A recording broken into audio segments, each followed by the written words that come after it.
Welcome back everyone to the Working Class Revolt, and today I want to talk about and ask the question, who is the real opposition leader to Keir Starmer and the Labour government in the UK Parliament?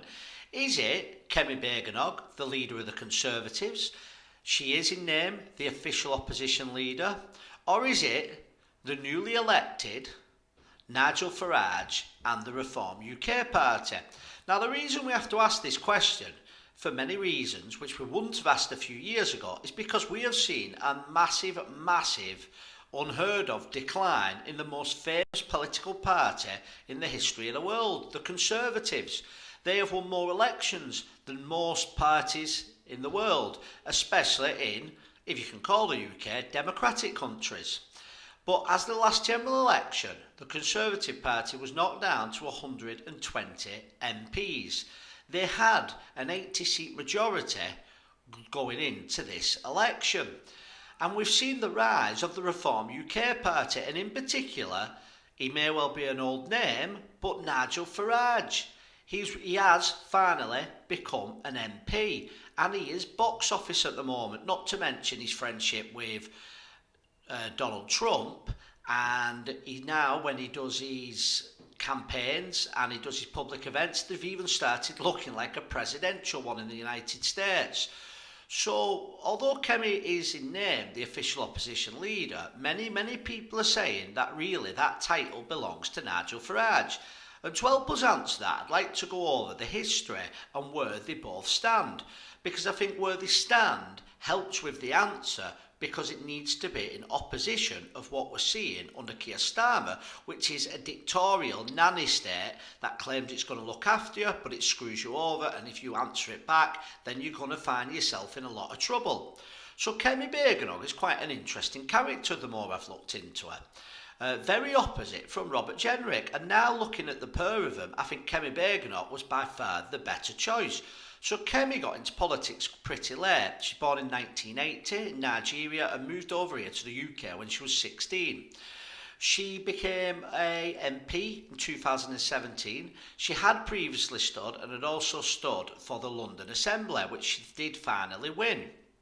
Now, Kemi Badenoch went proper, what I call proper politics, is 2017. And what's very impressive is that under Theresa May, and then under Boris Johnson, then under Liz Truss, then under Richie Sunak, she actually held ministerial roles straight away under every single one of them. Now, when you bear in mind the size of the majority had, there would have been a lot of people trying to get them jobs. And she ran all sorts of departments. So, whatever you think of Kemi or not think about her, she was definitely good at having leaders believe that she could do a good job.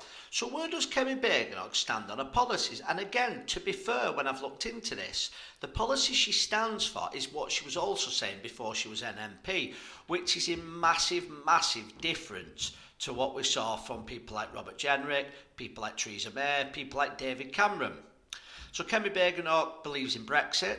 She's very anti-trans and anti-woke. There was a leaked recording of her talking about how trans women are really men. She believes that the Conservative Party spoke like Conservatives in the last government, but they actually governed like Labour.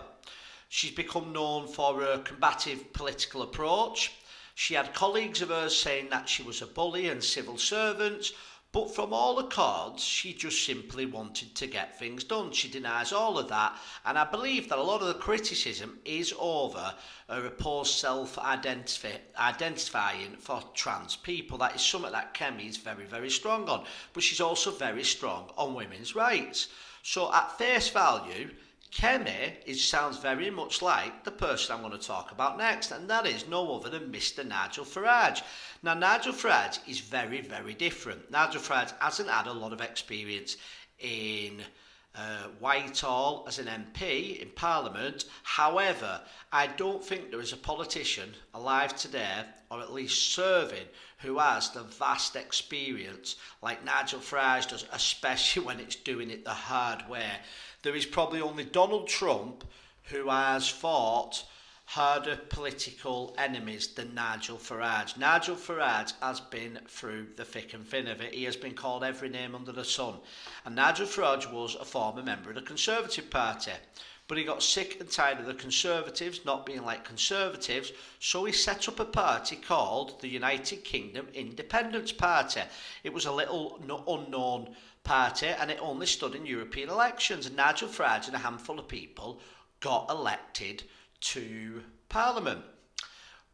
Carrying on from there, they started standing in council seats and winning thousands of councillors, and they finally won 2 MPs, Mark Reckless and Douglas Carswell, if I remember, in by-elections, and the popular vote in every local election went up to 25%, and that was all down to Nigel Farage. He then won the 2014 European election, and he followed that up by winning again, I think it was 2017 or 2008, it would have been 2018, the next European election with a new party called the Brexit Party. The Brexit, he then retired because he had won the referendum in 2016. He had to stand in the European elections, in 2018, because the Labour Party under Jeremy Corbyn and many Conservatives were trying to undo the vote of the people. So Farage then, under the Brexit Party, he did a deal with Boris Johnson where he stood down in so many seats, and Boris Johnson won and a form of Brexit got done. So Nigel Farage once again retired.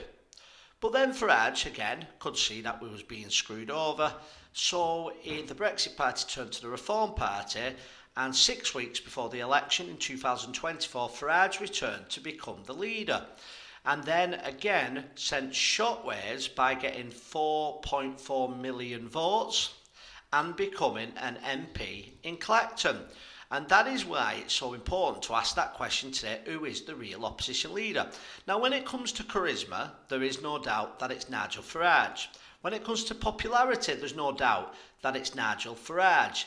I would say when it comes to track record of doing exactly what you're going to say, maybe in Kemi's Badenoch's defence, she's not had to do this, but it's definitely, again, Nigel Farage. But what Kemi has going for her over Nigel Farage is she leads the Conservative Party, which is far bigger than Reform. Now, cards on the table. I am far more of a fan of Nigel Farage. I don't know enough about Kemi Badenoch, but I don't trust the two big parties. I think the problem with Kemi is she does seem quite good, actually, and she seems genuine, which means she will probably get kicked out as the Conservative leader. So I'll be keeping my support with with Nigel Farage. However, my worry is with Kemi Badenoch talking the same type of talk and coming across very genuine with it, that what could happen is that they're going to split the vote, and that is going to let Labour in. So if Kemi Badenoch can take the Conservative Party like Donald Trump did with the Republicans in America, and they could join forces and together take over the Conservative Party with people like Richard Tice in there as well, and Lee Anderson, who formerly was a Conservative MP, I think they would make a great team. The problem being is, can you ever see Nigel Farage being anybody's number 2? For me, Nigel Farage is the real opposition leader. However, I am becoming more and more confident that Kemi Badenoch is genuine. There is a couple of issues with Kemi Badenoch as well, which you don't have with Nigel Farage, and that is that Kemi did vote through Theresa May's deal and Boris Johnson's deal. Now, we know with Nigel Farage, when he feels as passionate about as he did with Brexit, there is no way Nigel Farage would have voted them deals through. So like I said before, for me, I want Nigel Farage to be the opposition leader and become Prime Minister. But with Kemi running the Conservative Party, having all them extra rights like a Prime Minister's questions, it really is a tough one. But please let me know what you think. Who do you see as the real opposition to Keir Starmer? And please answer me this question. Under Kemi Badenoch, do you see a scenario where they could possibly do some form of merger or deal to work together? Now, I understand the people who are sceptical like I am about the Conservative Party, but just remember this. The Republicans have always been the Republicans, and Donald Trump has turned that into his own party. Thank you all very much for watching, and please like, share and subscribe, and I'll see you next time.